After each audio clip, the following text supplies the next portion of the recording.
신바람 사연 아파트. 오늘의 사연 시작하겠습니다. 결혼 4년 차. 아직 아이는 없어요. 아이 태어나면 친정어머니께서 도와주신다고 했던 게 있어서 원래는 결혼하자마자 아이를 가질 계획이었거든요. 그런데 어쩌다 보니 이렇게 미뤄지고 저렇게 미뤄지고 정신없이 바쁘게 지내던 와중에 지금에까지 이르게 되었는데 막상 이렇게 되니 아이가 없는 게 참 다행인가 싶기도 하네요. 결혼하자마자 3개월이 채 지나지 않아서 남편이 했던 말을 바꿨어요. 저희는 반반 결혼을 했는데 남편과 제가 월 수입은 누가 더 잘 번다 할 것도 없을 정도로 거의 비슷한 편인데 결혼 당시에 각자 모아놓은 돈의 차이가 있었습니다. 제가 훨씬 더 많은 돈을 모아놓은 상황이었어요. 액수는 거의 2배 정도 차이가 났습니다. 돈이 차이가 난다고 한들 사실 그걸 이유로 이 결혼을 다시 생각해보겠네 할 생각은 없었거든요. 애초에 남편도 모자란 금액에 대해선 자기가 어떻게든 해결하겠다는 의지가 있었고요. 결국 남편이 시부모님께 지원을 받아오면서 서로 금액을 똑같이 맞추고 반반 결혼을 하게 되었지요. 하지만 신혼집 마련하는 과정에서 여전히 대출을 받아야 했어요. 둘이서 그 돈 합쳐봐야 어디 적당한 곳에 전세로 들어가기도 빠듯할 정도였었거든요. 제가 결혼할 때 나이가 30이었고 나이가 있었다 보니 바로 자녀 계획이 있긴 했지만 여태 모은 돈을 집에 다 털어넣고도 모자라 대출까지 받은 마당에 자녀 계획 때문에 직장까지 그만둘 수는 없겠더라고요. 그런데 반대로 생각해보니 그 돈 때문에 아이를 포기할 수도 없었고요. 애 없이 사는 딩크족이 유행한다고 하지만 친정 부모님께서 손주 보고 싶어 하는 기대가 많이 커 보이기도 하였고 무엇보다 제 스스로도 아이 없이 살았다가 나중에 후회는 하지 않을까 하는 걱정도 있었기에 당장 돈 들어갈 일이 있다고 미래까지 포기할 생각은 없었어요. 다행히도 친정어머니께서 그런 부분은 걱정하지 말라고 하시며 아이를 돌봐주신다고 나오셔서 아이가 태어나게 되면 맞벌이 생활을 유지할 수 있게 되었습니다. 시댁에서도 상견례 하던 당시에도 아이는 둘 정도 낳는 게 어떻겠냐 물어보실 정도로 앞으로 태어날 손주들에 대한 기대가 크셨어요.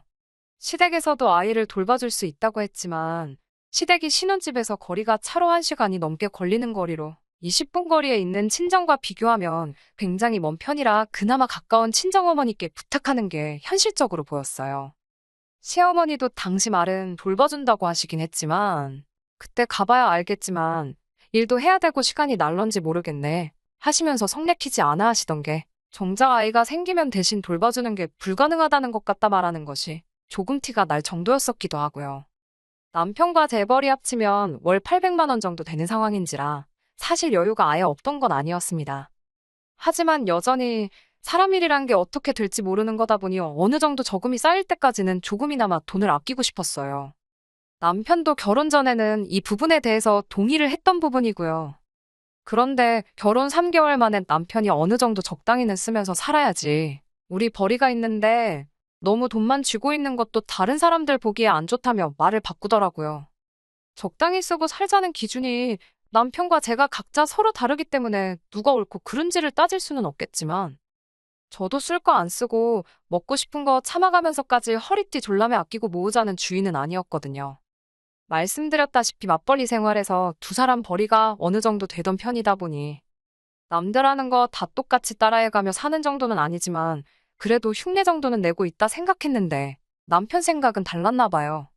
처음에는 제가 돈 아끼자는 말로 남편에게 눈치 아닌 눈치를 줬구나 싶어서 좀 더 쓰고 살고 싶다는 남편의 말에 알겠다고 긍정적으로 생각을 해보겠다 했습니다. 그리고 가계부를 이리저리 둘러보며 예산을 짜본 결과 한 달에 100만 원 정도는 더 쓰고 살아도 저희 인생 계획에 큰 차질이 없겠다는 생각이 들었고 남편에게도 그만큼 여유가 있다는 말을 전했지요. 그런데 남편이 더 쓰고 살고 싶다는 그 돈의 진짜 사용처가 어딘지 알게 되니 그렇게 할 수가 없겠더라고요. 남편이 돈을 더 쓰겠다고 하는 말이 우리 결혼 생활에 있어서 취미나 여가 생활 등 삶의 질을 올리기 위해 쓰자는 게 아니었고 이제 결혼도 했으니 효도를 좀 해야 하겠다며 시부모님께 생활비조로 돈을 드려야겠다는 말이었거든요. 100만 원씩은 드리고 싶다는 말에 그건 너무하지 않냐며 약간의 실랑이가 있었고 결국 타협 끝에 매달 50만 원씩을 각각 양가 부모님께 드리기로 했습니다. 사실 친정에까지 돈을 보낼 필요는 없었어요. 두 분이 이미 노후 준비가 다 끝나신 상태였거든요. 큰돈은 아니지만 상가 건물 가지고 계신 거에서 매달 어느 정도 수입도 계속 발생하는 상황이었고요. 그렇지만 어쩔 수 없는 상황이었습니다. 애초에 제가 100만 원 정도의 여유가 있다고 말은 했지만 그 말이 꼭 한 달에 저희가 무조건 100만 원을 꽉꽉 채워서 지출을 하겠다는 말이 아니잖아요. 어차피 맞벌이를 하는지라. 그 전에도 서로 쓰는 용돈이 없던 것도 아니었고 한 달에 쉬는 날이 많아봐야 열흘 정도인데 100만 원만큼 여유가 생겼다고 하더라도 안 쓰면 안 쓰는 대로 저금을 한다면 저희한테도 더 이득인 셈이잖아요. 그렇게 할 수도 있는 상황인데도 불구하고 남편은 100만 원 여유가 있다고 하지 않았냐며 그 전액을 몽땅 시댁에 보내주겠다고 우기기 시작했었거든요. 그러니 그럴 바에 차라리 너만 자식된 도리하냐 나도 하겠다 하고 친정에도 50씩을 보내기로 한 거였지요. 남편은 장인 장모님 노후 준비도 다 되어 있는 걸로 알고 있는데 뭐하러 보내냐는 식으로 이야기를 하긴 했지만 반반 결혼 한마당에 제가 그렇게 나오니 똑같이 하겠다는 걸 더는 반대하지는 못하더라고요. 아무튼 그렇게 해서 매달 100만 원씩의 추가적인 지출이 더 생기게 되었습니다. 그래서 저도 저 나름대로 자녀 계획은 딱 1년만 늦추자 혼자 생각했지요. 분명 중간에 아이를 가지려고 노력을 했던 때도 있습니다만 그러는 와중에 각자 회사 일로 바쁘고 이래저래 하다 보니 결국 결혼 4년 차가 되는 지금에도 아이 소식은 없었지요. 그리고 그게 지금에 와서는 참 다행이라는 생각이 듭니다. 얼마 전 일이었어요. 친정아버지 생신이라 남편하고 같이 친정부모님 모시고 식사를 했습니다.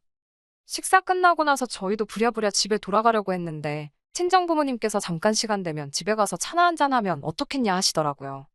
보통 저희 시간 뺏는 것 같아 싫다고 이따금씩 하는 외식도 싫다고 하시던 두 분이셨는데 갑자기 차 한잔 하자니 뭔가 싶었지요.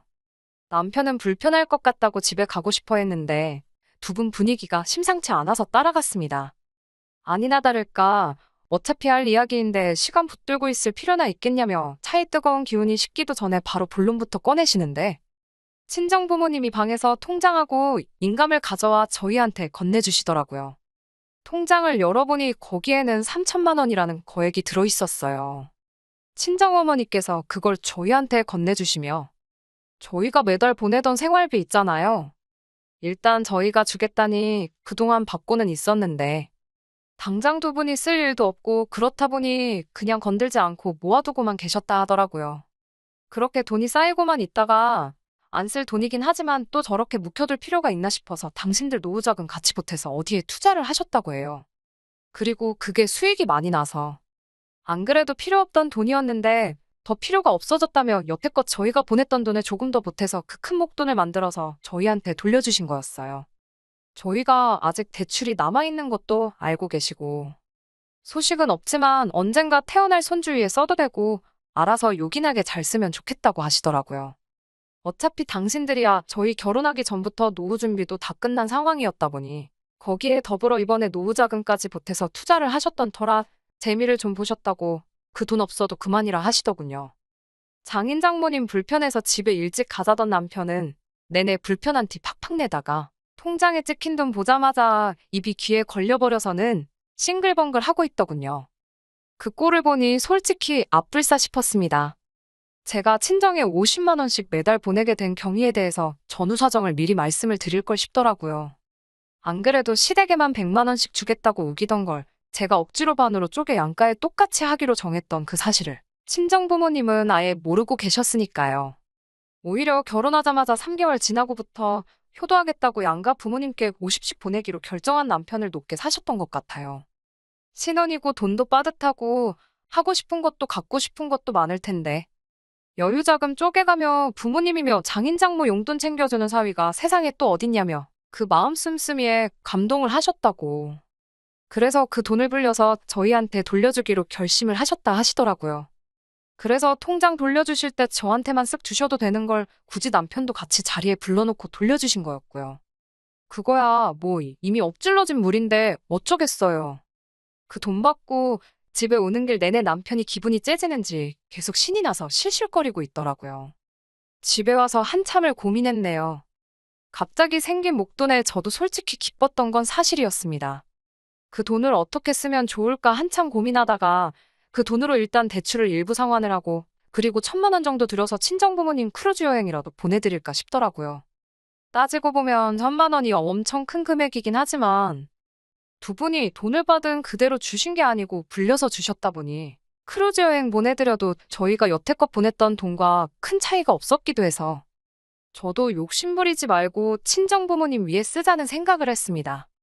두 분이 어디 여행 다니고 이런 거 엄청 좋아하시는데 요 몇 년간 코로나도 있었고 체력적으로 관광여행 다녀오시는 게 이제 힘이 붙이시다 하셔서 크루즈 여행이 딱 좋겠다는 생각을 했어요. 그런데 남편이 그게 무슨 이기적이고 말도 안 되는 소리냐고 따지고 들더군요. 장인 장모님이 그 돈 필요 없다고 돌려주신 거 아니냐고. 그런데 굳이 그 돈을 써서 여행을 보내줄 필요가 뭐가 있냐고 따지고 들더라고요.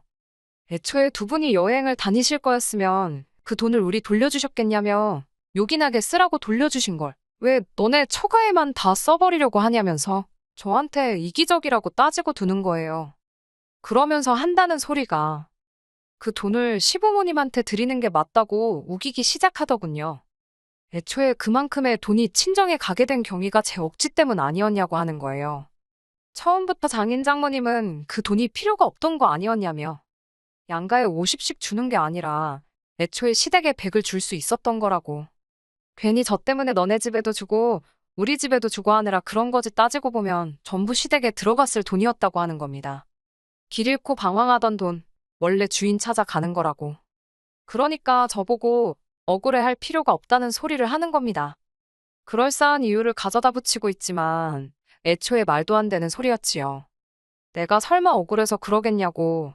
원래도 그 돈에서 땡전 한 푼 시댁에 쓸 생각 없었는데 당신 말을 들어보니 더더욱이 그렇게 할 이유가 없겠다고. 그놈의 거지근성, 도둑놈 신부 좀 그만 부리라고 딱 잘라 거절을 했습니다. 그랬더니 남편이 여태껏 숨겨왔던 본심을 저에게 전하더군요. 안 그래도 결혼 준비할 때부터 솔직히 좀 그랬다고 말을 꺼내더라고요. 애초에 우리 결혼 준비하던 당시부터 장인장모 노후 준비가 다 끝났던 상황 아니었느냐며. 결혼 비용을 가지고 걸고 넘어지더라고요. 시가에서 우리 결혼할 때 큰돈 보태준 거 기억 안 나냐면서. 솔직히 노후 준비 다 끝난 양반들이 우리 집에서 그 큰 돈을 보태줄 때 자식 결혼하는데도 돈 한 푼 안 보태주는 모습 보고 솔직히 실망 많이 했고 섭섭했다 하는 겁니다. 시부모님이 그 큰 돈 만든다고 친척들, 심지어 동생들한테도 아쉬운 소리 해가며 여기저기 끌어모아 만들어준 돈이었다고. 그리고 지금도 그 돈을 다 못 갚아서 동생인 이모와 삼촌들한테 싫은 소리 듣고 눈치 보고. 장인 장모는 다 은퇴한 상황에 놀고 먹고 있는데 그에 반해 아직도 일하고 계신 자기 부모님을 보면 지 마음이 얼마나 찢어지는지는 알고나 있느냐며 큰 소리를 치더군요. 그리고 시어머니도 그때 친정부모님께서 수중에 돈이 있는데도 불구하고 한 푼도 안 해줬다는 사실을 알고는 내색은 안 했지만 실망을 많이 하셨다더군요. 그런데도 저한테 잔소리 싫은 소리 한 번 안 하고 시집살이 한 번 안 시킨 두 분이 무슨 위인의 성인이나 마찬가지라는 겁니다. 제가 고마워해야 마땅한 거 모르냐면서 지금이 딱 그동안의 은혜를 갚을 수 있는 기회라고 하는 거예요. 그리고 그게 저뿐만이 아니고 결혼할 때 돈 한 푼 안 해준 장인장모가 시댁에 그동안 잃었던 점수를 만회할 수 있는 유일한 기회나 마찬가지라고 하는 겁니다.